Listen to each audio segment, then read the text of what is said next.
It's away from 8 o'clock. Good morning. The African Transformation Movement has responded to the Public Protector's preliminary report into the Phala Phala farm scandal. Let me just give you the background on what the report said. It cleared President Ramaphosa of any wrongdoing in the 2020 robbery at his game farm in Limpopo. The party then came out, lodged the initial complaint against the president with the Public Protector in June of last year. It accused him of violating his oath of office and the Prevention and Combating of Corruption Activities Act.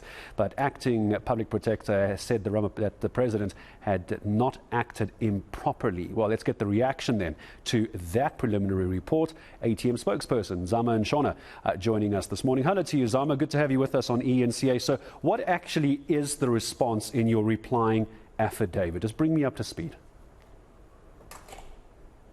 Good morning to you and the viewers. As the African Transformation Movement, we believe that the Section 89 report that had the senior judge, you had a former Chief Justice and a senior counsel, was spot on and in line with the merits and the demerits of this particular case. This is why it is important, though, as you would remember, Section 7, subsection 9 of the Public Protector Act does not allow me to go to the nitty-gritties of everything that is contained, but I'm just going to try and summarize. But fundamental to this, that report becomes the cornerstone of the ATM argument on the violations of Section 96, subsection 2A on other paid work, the violation of the PRECA Act, Section 34, subsection 1, on the issue of conflict of interest, and the issue of the issuing of an unlawful instruction. But central to all of that are the admissions of the president. When the president said, I'm a farmer, I sell animals, the money from my farm, the proceeds from a game sale, and subsequent to that, he says, some of you here are my clients. Now take that and note also that Phala Phala is a close corporation with only one owner. So whatever definition you use, the proceeds of that particular, or the profits rather, of that particular company are going to go to the president. And therefore, on the issue of the embarking on a project or embarking on other paid work cannot be something that can be swept under the carpet, because the president himself has actually acceded to that.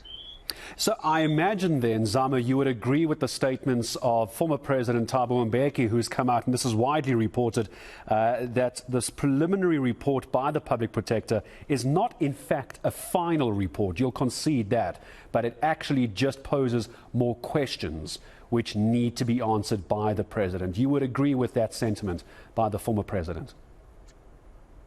As much as we would agree that this is a preliminary report, but it begs a question. Why would such a fundamental confession from the president not be reflected even in the preliminary report? Because, I mean, you don't have to dig for evidence here. You don't even have to interview people on this.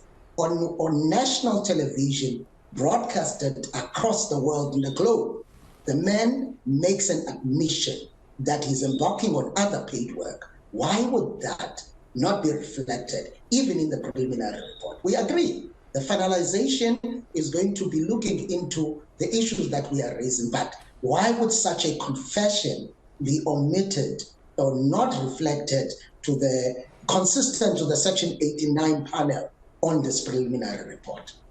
And if you were to answer your own question, what would you say?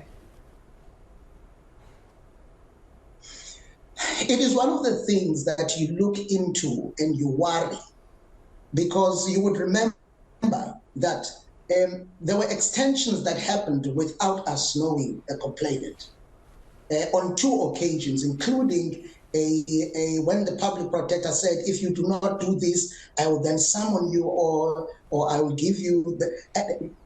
But you see that there is a sluggish behavior when it comes to dealing with the president and making him accountable. Even though it is not for us to say right now, till we wait for the finalization of the report. But this omission, it is too glaring and it is worrying.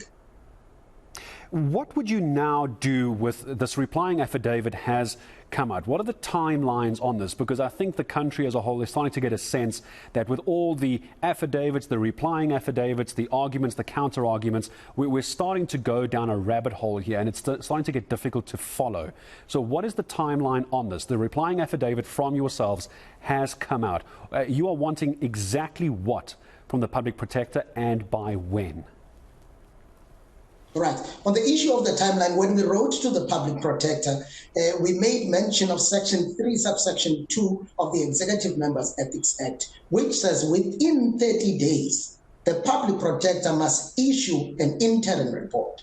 So we expected that within 30 days from the time we submitted, this report that only came over 100 days later must have come to us then. It is imperative, as in yesterday. Of course, we do not want a rushed job. We want this to be thorough, but it is imperative that a cloud over the president is removed. And the only way that can be removed is if the public protector does the right thing. And the right thing in the interest of justice would be to consider all the aspects and swiftly move along to issuing out remedial actions, which it would actually be surprising to us if those remedial actions would be contrary to the findings of the Section 89 panel. And that is the timeline and the outcome expected. At least that is what you're hoping for with this as well. So we'll wait to see this interim report. There's been a preliminary report. There's now been a responsive affidavit. And now the call from the African Transformation Movement is for an interim report to come out with those details that Zama was talking about. Zama Ntshona, the ATM spokesperson, joining us this morning.